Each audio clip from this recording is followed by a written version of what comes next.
ગોંડલ આવ્યા.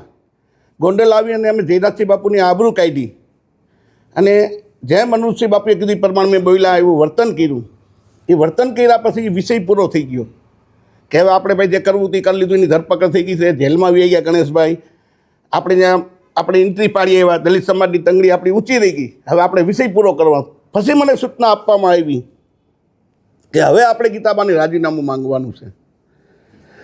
સમાજના આગેવાન દેવદાસ મુસળિયા, આ ભાઈ યોગેશ ભાષા, એ મને સૂચના, અને દિનેશ પાત્ર અને રાજુ સખિયા, આ મને સૂચના આપતા ગયા કે હવે આપણે ગાંધીનગર જવાનું છે. 2 લાખ બાઇકની મેં ચેલેન્જ કરી અને સમાજે મને સહકાર્ય આપ્યો. સમાજ તૈયાર હતી જવા માટે.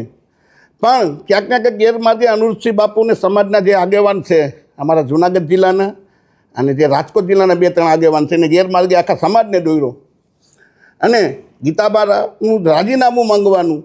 અને ગીતાબા રાજીનામું આપ્યા પછી અનુજસિંહ જાડેજાના દીકરાને ચૂંટણી લડાવવાની આવી રીતના ગેરમાર્ગે સમાજને દોર્યો અને મને પણ દોર્યો. એટલે હું એની વાતમાં આવી ગયો કે આપણા સમાજના આગેવાન છે. આ સંધુ સોલંકી છે, રાજુ સોલંકીનો દીકરો નથી. રાજુ સોલંકી 30 વર્ષથી સમાજ માટે લડાઈ કરે છે અને ગમે ત્યારે ધોયડો જાય, આધી રાતે જવાનું થાય તો રાજુ સોલંકી જાતો. એટલે મેં કીધું આ દીકરો રાજુ સોલંકીનો નથી, આ સમાજનો. સમાજ જે નિર્ણય કરે એટલે આખા સમાજને ગેરમાર્ગે દોરવાનું કામ આપણા સમાજના 2-4 આગેવાનું, જુનાગઢ જિલ્લાના 2-4 આગેવાનો, રાજકોટ જિલ્લાના અને અનુજસિંહ જાડેજાએ કર્યું છે. અને જ્યારે મારી પર ગુસ્સીટોક થઈ